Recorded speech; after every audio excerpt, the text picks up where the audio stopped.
you did mention Season 4, and I think we can go into the next thing that we wanted to cover. Oh yeah, and that the is, nerfs. We go to the nerfs. Normally, this is not like a particular amazing topic to cover. However, the nerfs are particularly huge, and they're particularly huge for dungeons that are not going to be in Season 4. So if we look at it, Shadowlands, Sanguine Depths, Theater of Pain, and was there anything else? Necrotic Wake, Spires of Ascension. Yeah, I mean it's interesting, that they put these nerfs right on the edge of Season 4 coming in, which will not include these. But I think maybe it's for folks who are still trying to get KSMs or whatever, or they're just trying to like ease it in for this season for the people to get it. I don't know, because these dungeons will go away in the next season, so you're not going to be able to. They're probably still going to be at Mythic 0 level. Oh yeah, and that's I mean in terms of like the season, right? The rotation, you want to go for Mythic plus keys, right? You're not going to go into these dungeons, so maybe they want to have like a last push for the folks that haven't really gone a couple of. That's exactly what we wanted to point out. Is because we get a lot of questions about when is it a good time to come back to WoW? Should I wait for Dragonflight? Is the catch up too hard right now?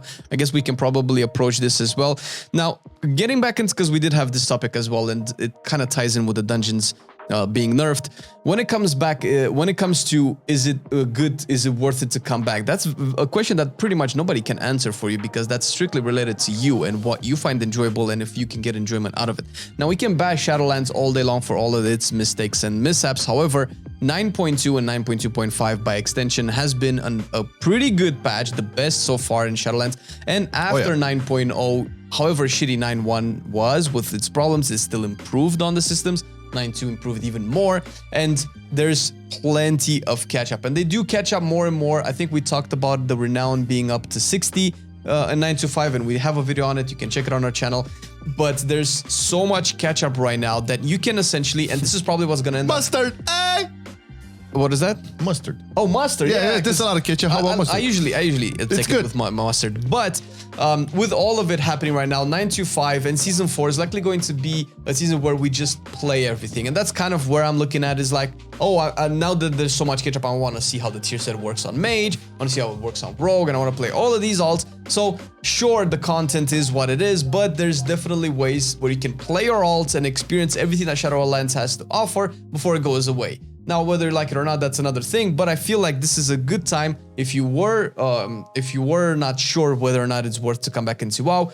Come back now. It's easy to get your KSM really quick. The dungeons are nerfed. Like, we can even talk about the nerfs individually, and you can get all of your achievements, experience the WoW. The raid is awesome. The tier sets are awesome. Legendaries are awesome. Yeah, and if you want to get back right now and start doing some dungeons, you still can, because 4 of them got nerfed, right? So let's go through them really quick. Yeah. So for Necrotic Wake, the Icebound Aegis absorbed from Nalthor has been reduced by 20%. Okay, we're talking like Mythic plus. Okay, yeah, Mythic that's the last and, boss. Yeah, and actually, we encountered this issue on stream. I was either on Tuesday or last week, where we just couldn't on Tyrannical, couldn't burst the shield quick enough, and the mechanics were just awful.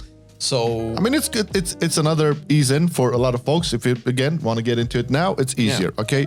For Sanguine Depths, we have Tarvolt, who has this cascade damage reduced by 20%. Oh, no, this, I mean, like this is a godsend.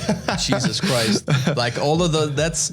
I mean, sure, it's doable without the nerf, but with the nerf just makes it easier, especially for people coming back in, because it is a very annoying mechanic, especially when you have stuff like sanguine affixes and stuff like that. The corridor in which you fight Talvor is very narrow, and you have to dodge the balls coming in, and you have to take the castigate out, and it kind of punished people that were running either a lot of melees or a lot of range, because you would always stack on top of everybody else. You have to take it out. As range, it was like the most annoying thing ever, man. And it's I mean, it's bearable now, right? It doesn't mean that okay, you just go in with it and on everybody and just stack it, but it's more bearable. That's all I'm gonna say.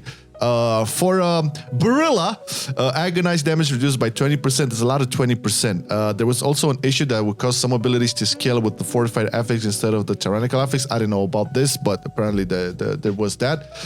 For Spires of Ascension, this is like Astros, Lakesys, and Clodos, health reduced by 20% for all of them.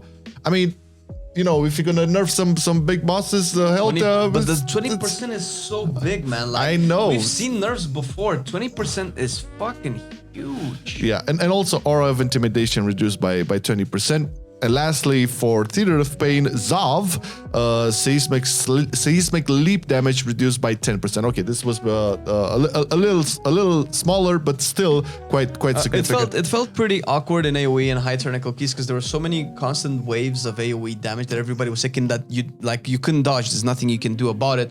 So I guess this addresses that. Yeah, it's less punishable, but I think people would kind of got used to that and never see it as a big problem. But hey, it's a nerf. It's gonna get more people into getting some higher scores if they want to push. So kudos to that. Yeah, and these are like dungeon nerfs, but for the past couple of weeks, their raid nerfs were constant. We just didn't really bring it up today because like just minor nerfs, like 1 or 2 things over there. But nerfs keep happening. The content gets easier and easier. The player power keeps scaling because you get more and more eye level.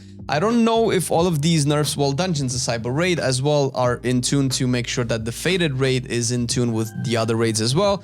But if you want to, you know, prep yourself for Dragonflight and you want to get the content, get a little bit of tier set going so that you can pump in Dragonflight with a couple of epics on you, then this is the time to get back in. It's just before season 4. If you start a character right now, it's very, very, very likely that you'll be able to catch up in a couple of weeks with everybody else. So that's pretty good. And we can see that